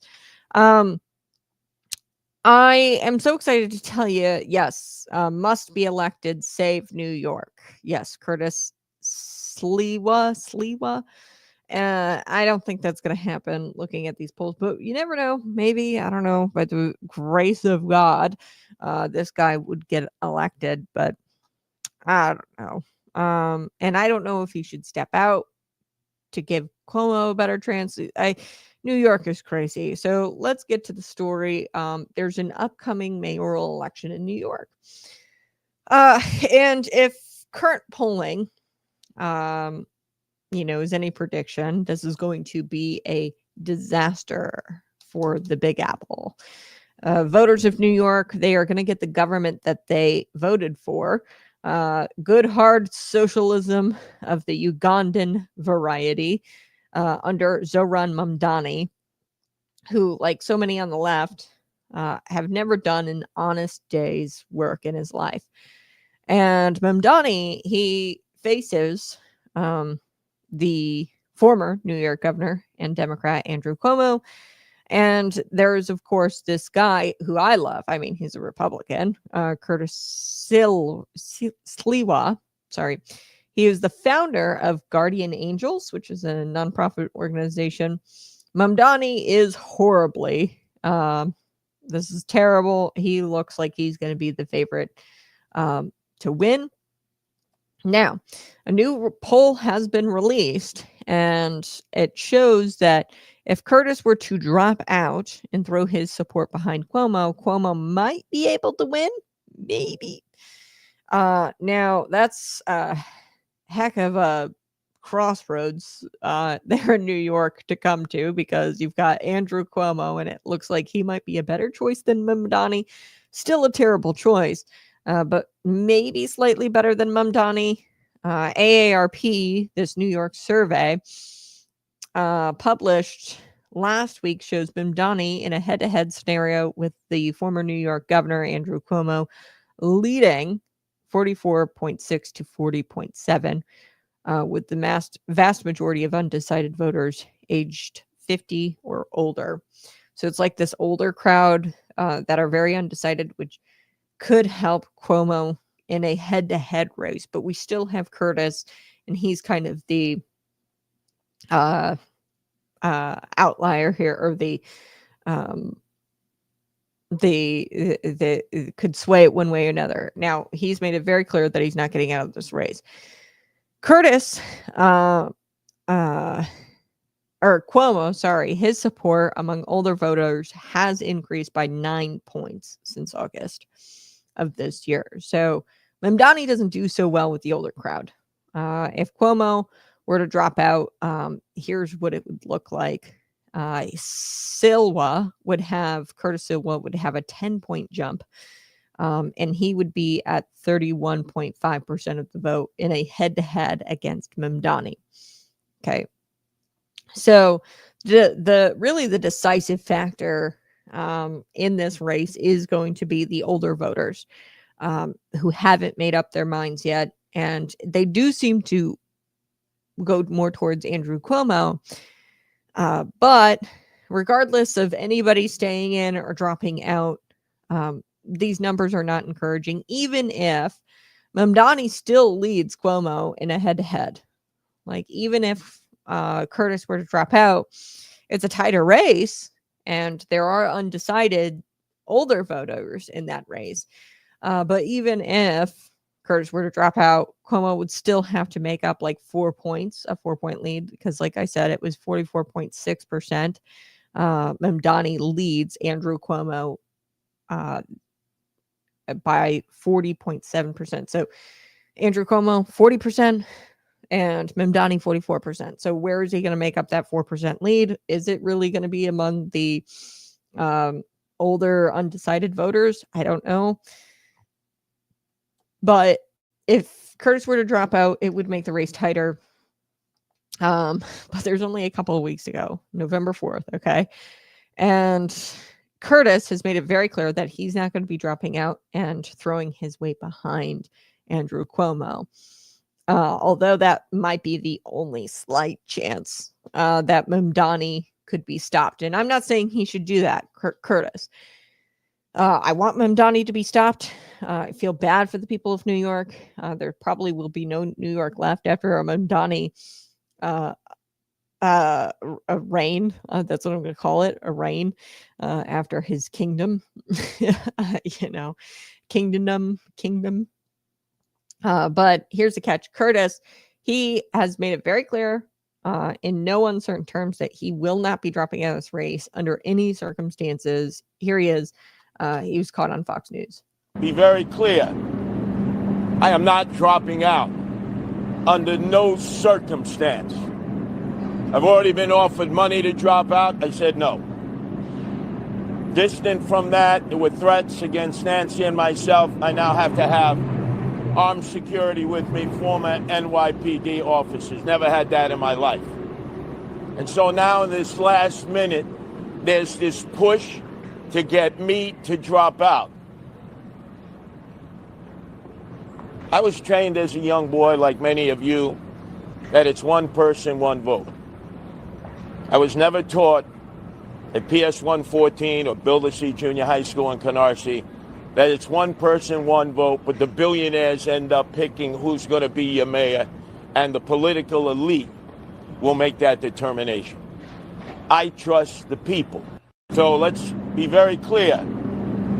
I am not dropping. I actually really like this guy. He made it very clear, and at least he's got principles, right? And I don't like Andrew Cuomo at all. So, I mean, I'm not really too hurt about him not dropping out. I mean, I also don't live in New York, but it's some really good campaigning from Curtis there. And here's the thing. Curtis would have a better time going up against Zohran Mamdani in 2029.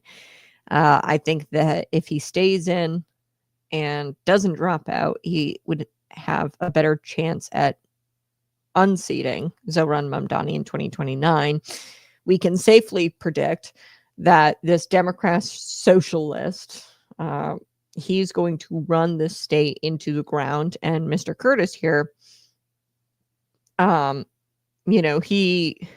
if he keeps up this talk about, the elite and the billionaires and, how they choose our elections, he's going to have a really good shot at Mamdani in 4 years.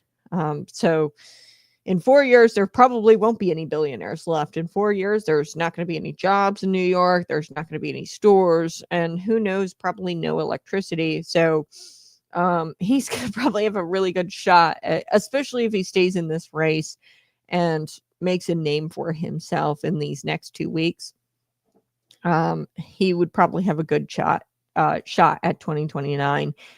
And whoever in 2029, whether that's Curtis or somebody else, they're going to have a good shot at unseating the communist Mamdani if they just stick to running an anti-Mamdani campaign. So for now, it looks like he's actually going to be mayor, Zohran Mamdani. And that's not good for New York. But maybe it'll serve as a lesson, and it'll really swing New York red in 2029, and we can have a Republican mayor in 2029 in New York. It might just be a disastrous enough administration under Mamdani where it'll serve as a lesson, and these New Yorkers will stop electing people who hate them and who want to see them dead, because socialism, anybody who's a socialist communist, you just want to see your constituency die, because that is what socialism does. It kills people. Socialism kills. November 4th, we'll find out. So welcome to the Conservative Cat Show. So do appreciate you being here. Subscribe to the channel. We have come to the point in the show where we are going to be talking about the Messiah of Marxism, Derek Lopez. Okay, so folks, I've heard a lot of bad excuses for behavior in my day. I was tired. It's the system. It's oppression. I'm oppressed. I thought it was my table to flip. I've never heard anybody justify public destruction and use Jesus as a scapegoat. He says, well, Jesus did it, so I've got to do it. This is probably the worst excuse I've ever heard. Today, we are diving deep into this bizarre, unhinged case of Derek Lopez. He's a 27-year-old teaching assistant was a 27-year-old teaching assistant at Illinois State University, and he went into a full rage when he saw Turning Point USA tabling on campus. So instead of engaging in thoughtful debate, the kind that universities used to encourage. He flipped a table, he tore up flyers, and he told the crowd that it was all in the spirit of Jesus Christ. Nice. I don't know what Bible he's reading, but I'm pretty sure Jesus didn't storm into the temple of academia and flip the table of free speech. No. So let's start with the basics. ISU, Illinois State University, confirmed that they have, in fact, relieved him of his duties as a graduate teaching assistant pending investigation. So, translation, he's fired. And AHR is kind of working, dealing with the paperwork here. And this all went down at a TPUSA table. Now, you know, TPUSA, this is one of the few student organizations, conservative student groups, brave enough to set up on a left-wing campus without full riot gear. Just that alone is incredibly brave and courageous, and hats off to the TPUSA chapter at ISU. They were actually promoting an event at the time with the comedian, or for the comedian Alex Stein, who was at ISU recently. Alex Stein is a troll. He trolls progressive chaos, and he is so funny. Love Alex Stein. And apparently Alex Stein really triggered this guy, Derek Lopez. So before flipping the table, he turned to a bystander and I say, quote, well, you know, Jesus did it, so I've got to do it, right? And let me stop you right there. Okay, Derek, hold on. The mental gymnastics, you can almost hear the mental gymnastics going on inside this guy's head. For someone to compare Jesus's righteous anger when he flipped the tables, the temple, the money changers, he compared righteous anger to self-righteous tantrum. Okay, he made a comparison between the two. Let's take a listen. Fox News covered it. It's gone completely viral at this point. Here we go. They set up this table to try to recruit people that are walking through the Students' Union or wherever this was on their campus and tell them more about Turning Point and Charlie's mission.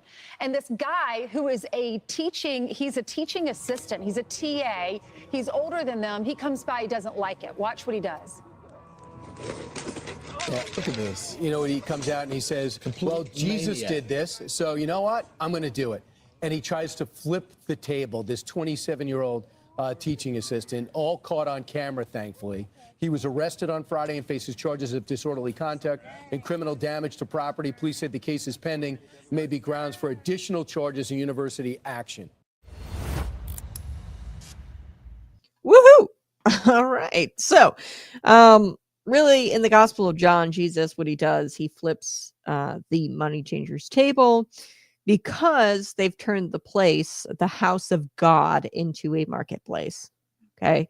Now, Derek, he flipped the table because someone dared to promote conservative ideas on a publicly funded campus by taxpayers.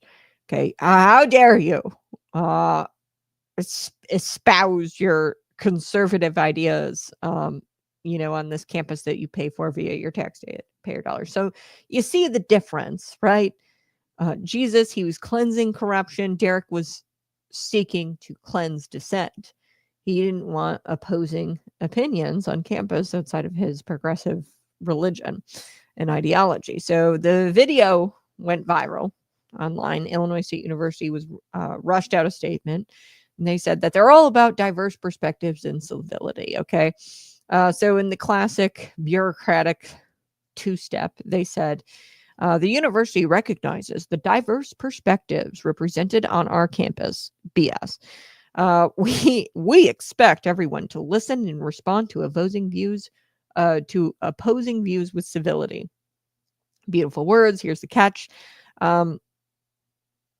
They only seem to apply those standards when conservatives are the victims. Have you ever noticed that? So this conservative group, TPUSA, they get screamed at, they get shoved. I know of the former TPUSA chapter. I think he was a president. He got hip tossed by a professor. I got failed for simply even saying that Donald Trump had effective campaign speech in an essay I remember I wrote for ISU this campaign speech professor that I had. I wrote about Donald Trump's address on Mount Rushmore, and it was a fantastic speech, best speech he's ever given, by the way. But I wrote about how it was effective campaign speech, and I provided an argument. And he failed me. I almost failed the class. I've never failed a paper in my life or failed the class until they got wind of like just a hint of conservative ideas. Okay. And suddenly the school rediscovers the Constitution when, you know, it's a conservative group that gets attacked. They use it as a teachable moment. They're like, hey, you know, we're all about diverse perspectives. Okay. And they it's always used as a teachable moment. The campus police even chimed in and they said, oh, we're protecting the First Amendment rights as well as the safety of everyone on our campus community. That's great. But let's protect them before the tables start flying. How about that? Now, I'm not sure, but 5 days ago, they had their table flipped or like a week prior to this guy, Derek Lopez, flipping their table like that and it being caught on video. Somebody else had flipped their table. Now, it wasn't caught on video. Now, I can't quite, and I've got to try to confirm this with TPUSA chapter at ISU. It might have been the same guy who flipped it a week prior, or it was somebody else. It doesn't really matter. Point is that a week prior, TPUSA was assaulted, violent. I had actually made the comment on their social media page. I said, hey, you guys should file a police report. And it was confirmed that they did file a police report a week before this guy flipped the table, either again or, you know, somebody else flipped the table. And I said at the time, I was like, okay, they flipped the table. It's going to get worse. The violence will progress. Something has to be done. There has to be a police report filed. Now, it'd be nice if the police would start protecting conservative students before tables start flying and before somebody is violently assaulted. So this isn't an isolated event. This actually happened a week prior to this guy, Derek Lopez, actually doing that. Same thing, tables flipped. And Turning Point USA has had their tables vandalized and flipped and they've been shouted at. They've been stolen from on college campuses around the country. And every time it's the same story. The left calls it activism and the media calls it passionate expressionism. This is the first time I think that he's actually facing consequences. And, you know, anytime conservatives peacefully are at a table, it's disruption, it's hate speech, it's a safety concern. I think this is the first time ever where ISU and police are taking this seriously. They should have took it seriously a week ago. And a week prior, either went after this guy or the people who had gone or people who had flipped the table a week prior. Now, here's what's really going on. The modern left doesn't want debate. They want dominance. Universities used to be a place, marketplace of ideas. Now they are echo chambers with tenure. Okay. Professors preach Marxist ideology, and the students have to take notes and subscribe to this ideology. All the while they're in debt and paying exorbitant amounts of tuition and taxes in order to keep these things afloat. And when conservative ideas even show up mildly, for example, me writing about President Donald Trump's campaign speech at Mount Rushmore, it was an effective speech. All I said was that it was an effective speech, and I made the argument as to why it was effective campaign speech. I mildly brought up a conservative idea.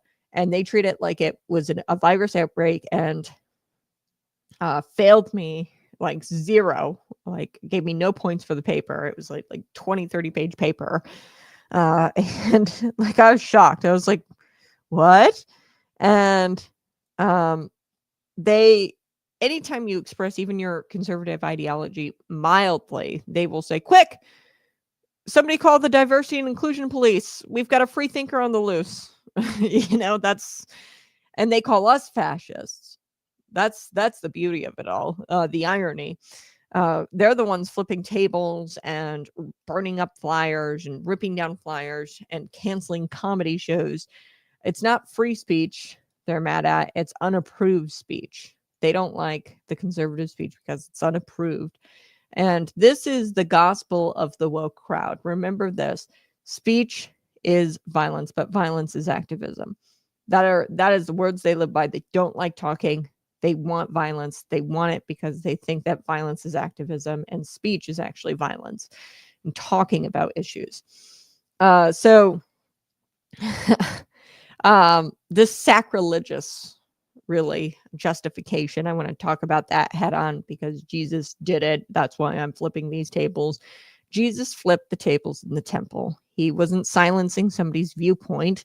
He was defending holiness. Okay. He didn't destroy property to feel morally superior. He cleansed corruption to honor God. There was a big difference between divine conviction and performative destruction. Lopez didn't flip that table out of divine zeal. Okay. He did it because his ideology is fragile. Okay.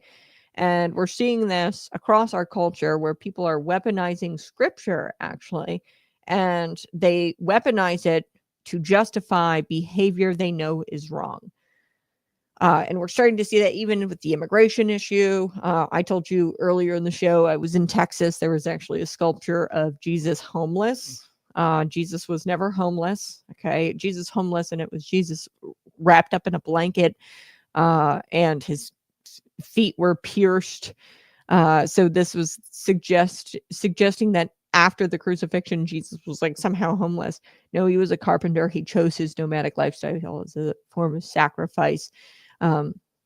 Nobody really chooses homelessness. Jesus was Jesus is God. Okay. And he chose this nomadic lifestyle to spread his message to the ends of the earth. Okay.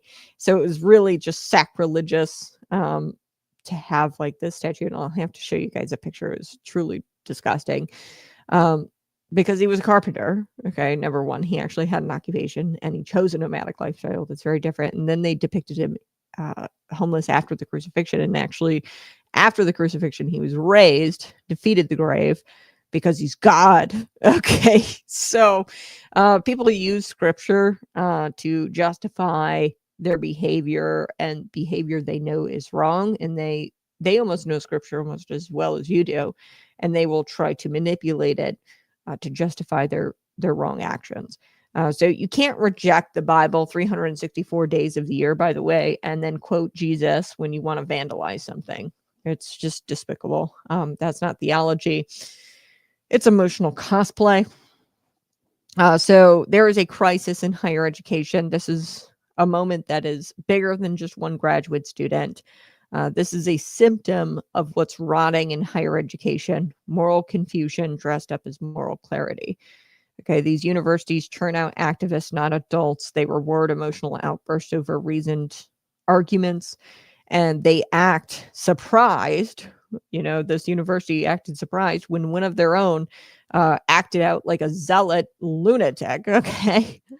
Across the country, we're seeing students, and in this case, teachers, who believe that tolerance means silencing the opposition. That is what they believe. They believe tolerance is silencing the opposition, and they are not learning to think. The students aren't learning to think. They're learning to hate thinking that challenges them. Okay. And the taxpayers are funding it.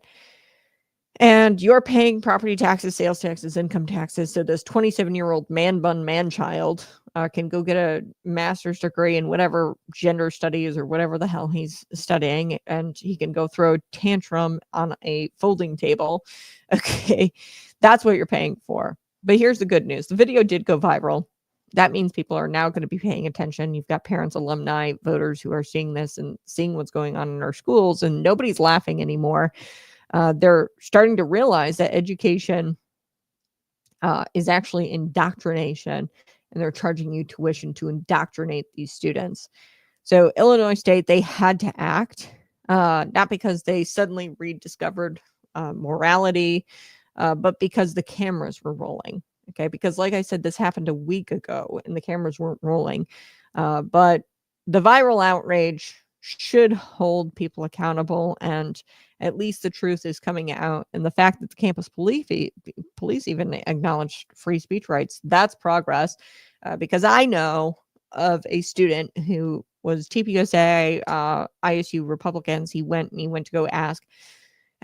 He was a colleague of mine. He actually went to go ask on behalf of the company a question of a candidate who was in the Bone Student Center, and the Bone Student Center is tuition paid, taxpayer funded. Okay, this is a public university. He was there as a student reporter, trying to ask a candidate a question, and then the cops came and escorted him out. Okay, so this is campus police and the cops came to escort this reporter out. And that means that the tide is turning. Okay, because this is actual progress. This is a far away from just a few years ago at Illinois State University when they were escorting student reporters out for simply wanting to ask candidates questions in an open forum. Okay, so America's universities, I think that we're going to start to realize that free speech isn't optional. It's foundational, and we need free speech in these universities. And I think that the tide is turning. So we'll have to see. But if your worldview guy, Man Bun, Derek Lopez, okay, if your worldview can't survive a folding table and a few pamphlets, if you are that unhinged or that upset about a folding table and a few pamphlets marketing for Alex Stein to come and do a comedy show at ISU, maybe your beliefs weren't all that strong to begin with. If your first reaction to disagreement is destruction, maybe you are enslaved to emotion and you need help. Okay. And invoking Jesus to justify your vandalism, maybe you got to start opening up the Bible. Okay. Instead of quoting it out of context or quoting instances out of context, you got to actually open it because you can't invoke Jesus when you are trying to justify your vandalism. Jesus didn't flip tables for politics. He flipped them for purity. And maybe, just maybe, if our university spent less time teaching victimhood and teaching and more time teaching virtue, we wouldn't have graduate assistants who act like children in a cafeteria throwing things like little tiny school children, little tiny girl school children. Okay, so truth is not hate speech. Free speech is not violence. And the only thing worth flipping is the script on the left's madness. And we do it here at the Conservative Cat Show. Smash that like button, subscribe to the channel. I'm going to be headed out, but I appreciate you being here. Smash that like button, subscribe. We'll catch you again tomorrow morning, bright and early.